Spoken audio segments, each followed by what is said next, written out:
আমাদের জীবনটা কেমন রেলগাড়ির মতো না, যার কোনো নির্দিষ্ট গন্তব্যই নেই। এভরিওয়ান, কেমন আছো তোমরা সবাই? আশা করছি সবাই ভালো আছো, আমিও আছি কোনো রকম। তো প্রতিদিনের মতো ঘুম থেকে উঠে আগে ব্রাশ করে নিচ্ছিলাম, তারপর যা যা কাজ ছিল সব কমপ্লিট করলাম। তোমরা ভাবছো যে ভিডিওর শুরুতে আমি কেন বললাম যে আমাদের জীবনটা পুরো রেলগাড়ির মতো? কারণ জীবন যেন এক অন্তহীন রেলগাড়ি, যার কোনো নির্দিষ্ট কোনো গন্তব্যই নেই। কিছু মানুষ ওঠে পরিচিত স্টেশন থেকে, হাত ধরে অনেকটা পথ পাশে বসে যায়, আবার কেউ কেউ অচেনা কোনো বাঁকে হুট করে নেমে পড়ে, শুধু জানলার কাছে রেখে যায় আবছা স্মৃতিগুলো। আমরা ভাবি সামনের ওই স্টেশনটাতে হয়তো সব সুখ অপেক্ষা করছে, কিন্তু ট্রেনটা সেখানে থামার পর দেখি সুখের চেয়ে বেশি ভিড়, নতুন দায়িত্ব, কিন্তু কামরা জুড়ে কেবল উৎসবের আলো আর হাসির শব্দ। আবার পাশের কামরাটাই যেন অন্ধকার আর একদম এক, শুধু হুইসলের শব্দে দীর্ঘশ্বাস।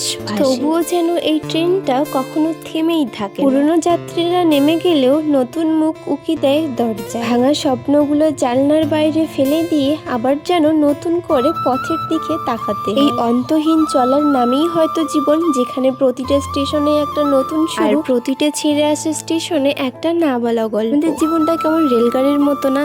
মনে হয় আমাদের জীবনে সবকিছু শেষ, কিন্তু তখনই মনে হয় নতুন কিছু শুরু, আরো অনেক দায়িত্বও বেড়ে যায়। তোমাদের সাথে অনেকগুলো কথাই শেয়ার করে ফেললাম, এখন চলো তোমাদের কিছু কমেন্ট পড়া যাক। তো একজন কমেন্টে লিখেছে যে আমি ময়নাগুড়ি থেকে তোমার ভিডিও দেখি, খুব ভালো লাগে, তো থ্যাংক ইউ সো মাচ। আর একজন দিদিভাই কমেন্টে লিখেছে যে বুনু, তোমার ভিডিও আমার অনেক ভালো লাগে, তুমি এগিয়ে যাও, আমরা তোমার পাশে আছি, আমার নামটা নিও। তো আরেকজন কমেন্টে লিখেছে তোমার ভিডিওগুলো খুব ভালো হয় বোন, তো থ্যাংক ইউ সো মাচ তোমাদের সবাইকে এত সুন্দর সুন্দর কমেন্ট করার জন্য। আজকের ভিডিওটা এই পর্যন্তই রাখছি, কেমন লাগলো কমেন্টে জানিও। ততক্ষণের জন্য সবাই ভালো থেকো, সুস্থ থেকো, দেখা হচ্ছে অন্য কোনো একটা ভিডিওতে, ততক্ষণের জন্য সবাইকে টাটা।